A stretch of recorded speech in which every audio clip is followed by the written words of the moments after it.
আচ্ছা, অনেকে শাকিব খানের সাথে নিশুর তুলনা করে, এটা আপনি কি মনে করেন? আসলে কারোর সাথে কারোর তুলনা হয় না। আরফান নিশো ভাইয়া উনি ওনার জায়গায় পারফেক্ট, সাকিব খানের জায়গায় perfect, but Sakib Khan is the best I think. তো কালকে এক আপু বলছে যে শাকিব খানের মুভি দেখে রুট লেভেলের মানুষ, আর নিশুর মুভি দেখে, উনি নিশুর ভক্ত, নিশুর মুভি দেখে সুশীল সমাজের মানুষ। এই আপুকে আপনি কি বলবেন? আসলে আমি বরবাদে অ্যাটলিস্ট ওইরকম ওয়ার্ড কোনো সিচুয়েশন আমি ফেস করি নাই যেটা আমি আমার ফ্যামিলি নিয়ে মুভিটা দেখতে পারবো না, এরকম কোনো সিচুয়েশন ছিল না। আর আরফান নিশো ভাইয়ের মুভি এখনো পর্যন্ত আমি দেখিই নাই, সো আই ডোন্ট নো যে ওর মুভি কীরকম হয়। দ্যাটস ওয়াই আমি কোনো কমপ্লিমেন্ট দিতে চাচ্ছি না। আচ্ছা, লাস্ট একটা প্রশ্ন, সেটা হলো, এটা প্রশ্ন না, এটা মনে করেন প্রশ্নের মতোই, এক কথায় উত্তর দিবেন। সেটা হলো, নিশু যদি কালকে থেকে মুভি করা বাদ দিয়ে দেয়, বাংলাদেশ ফিল্ম ইন্ডাস্ট্রি কি বন্ধ হয়ে যাবে? আমি যদি বলতে চাই, ফিল্ম ইন্ডাস্ট্রিতে অনেক হিরো আছে, ইভেন তো অনেক নিউ জেনারেশন যারা, ওরা কিন্তু ট্রাই করছে মুভি করার জন্য। সো একজন হিরোর জন্য অ্যাটলিস্ট বাংলাদেশি ফিল্ম ইন্ডাস্ট্রি কখনো অফ হতে পারে না আমার মতে। আচ্ছা, এবার আমার প্রশ্ন রয়েছে অর্ধেক করছি আপনাকে। কালকের থেকে যদি শাকিব খান বলে যে আমি সিনেমা করা বাদ দিয়ে দেবো, তাহলে কি ফিল্ম ইন্ডাস্ট্রি বন্ধ হবে? সাকিব খান যদি বলে হয়তো ফিল্ম ইন্ডাস্ট্রিটা অনেকটা ডাউন হয়ে যাবে, যেহেতু ও এখন মানে নাম্বার 1-এ আছে র্যাঙ্কিংয়ে, সো একটু ডাউন খাবে। বাট ওর মতো হয়তো কেউ আসবে না, বাট নেক্সট টাইম হয়তো অনেক হিরো আসবে। এই আচ্ছা, যাই হোক, এটা আসলে নিশু যদি সিনেমা করা বন্ধ দেয়, ফিল্ম ইন্ডাস্ট্রি কিছুই হবে না, কিন্তু শাকিব খান যদি বন্ধ করে দেয় অনেক এফেক্ট পড়বে। সিঙ্গেল স্ক্রিন যতগুলো আছে একটা স্ক্রিনও থাকবে, রাইট?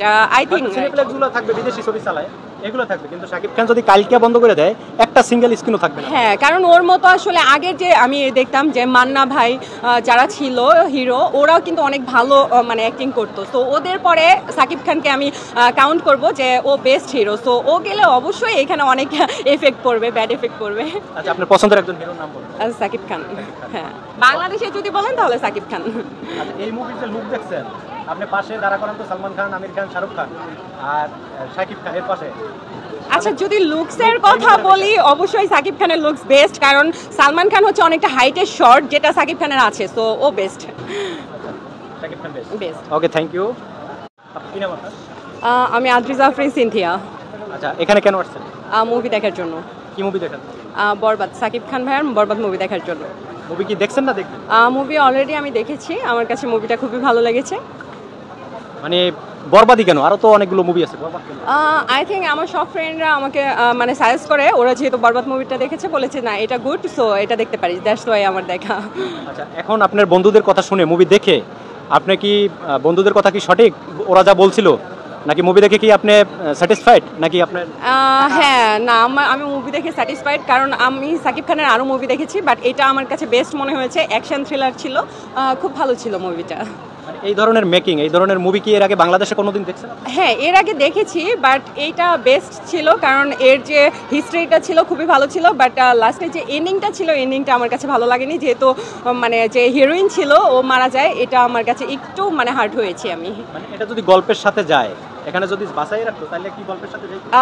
না, গল্পের সাথে যেত না। ইভেন বরবাদ যে ওয়ার্ডটা, সেটা থাকতো না, কারণ এই মুভির নামটাই যেহেতু বরবাদ, তার মানে এখানে সবকিছুই বরবাদের ছিল। সো দ্যাটস ওয়াই হয়তো নায়িকাটা ডেড ছিল। আপনার কাছে হয়তো একটু মন খারাপ হয়েছে, মারা গেছে? আমার কাছে মন খারাপ হওয়ার তো কিছু নাই, বাট যেহেতু বরবাদ ছিল, সো বরবাদ হওয়াটা বেস্ট ছিল। আমরা যাদেরকে ইন্টারভিউ নিচ্ছি, যারা প্রথম দেখতেছে, তারা বলতেছে, অনেকে বলতেছে আমি 2-3বার দেখে ফেলছি, আবার যারা প্রথম দেখছে তারা বলতেছে বাংলাদেশের ইতিহাসে এই ধরনের মেকিংয়ের মুভি আজ পর্যন্ত দেখি নাই। ওরা বলতেছে যে আমরা মনে হচ্ছে যেন একটা বলিউড বা তামিল মুভি দেখে বের হলাম। অ্যাজ লাইক ওই রকম সাকিব খান ভাইয়ের আগে যে মুভিগুলো ছিল, ওর মধ্যে ওর লুকস এত সুন্দর ছিল না, বাট এই মুভিটাতে ওর লুকস অনেক সুন্দর ছিল। ইভেন তো অনেক মেয়ে ওর উপর ক্রাশ খেয়েছে এই মুভিটা দেখার পর, মানে অনেক লুকস হট ছিল অ্যাজ লাইক। আপনার এই প্রশ্নটা আমি একটু পরেই করতাম, সেটা হলো আমাদের কাছে অনেক মেয়েরা ইন্টারভিউ দিচ্ছে যে কালকে একটা মেয়ে ইন্টারভিউ দিচ্ছে যে আগে শাকিব খান ছিল আমার মায়ের ক্রাশ, এখন আমাদের ক্রাশ।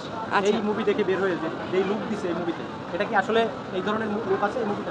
হ্যাঁ, ওনার জন্য অনেক মেয়ে পাগল, সো হতে পারে মায়ের ক্রাশ, ইভেন দো ওদের crush, I don't know exactly, but ওর লুকস অনেক বেটার ছিল, যে কোনো মেয়ে ক্রাশ খাওয়ার মতো ছিল এই মুভিতে বরবাদে। আচ্ছা, আরেকটা কথা, সেটা হলো যে এই মুভি দেখার পরে অনেকে বেশিরভাগই মেয়েরা বলতেছে যে এটা বাংলাদেশের হিরো না। এই মুভিতে যা দেখছি মনে হচ্ছে বলিউডের হিরো। হ্যাঁ, সাকিব খানকে অনেকটা বলিউড হিরোদের মতো লুকস ছিল, অ্যান্ড ওর আগের থেকে অনেক better smart looks, everything is good ছিল। ইভেন আই থিঙ্ক বাংলাদেশে, আমি এটা কমপ্লিমেন্ট করলে হয়তো রং হবে, বাট তারপরেও আমি করছি, বাংলাদেশে এরকম হিরো এখনো পর্যন্ত নেই যে সাকিব খানকে টেক্কা দিবে। প্লাস তার লুকস, তার অভিনয়, অ্যাক্টিং, এভরিথিং ইজ গুড ছিল।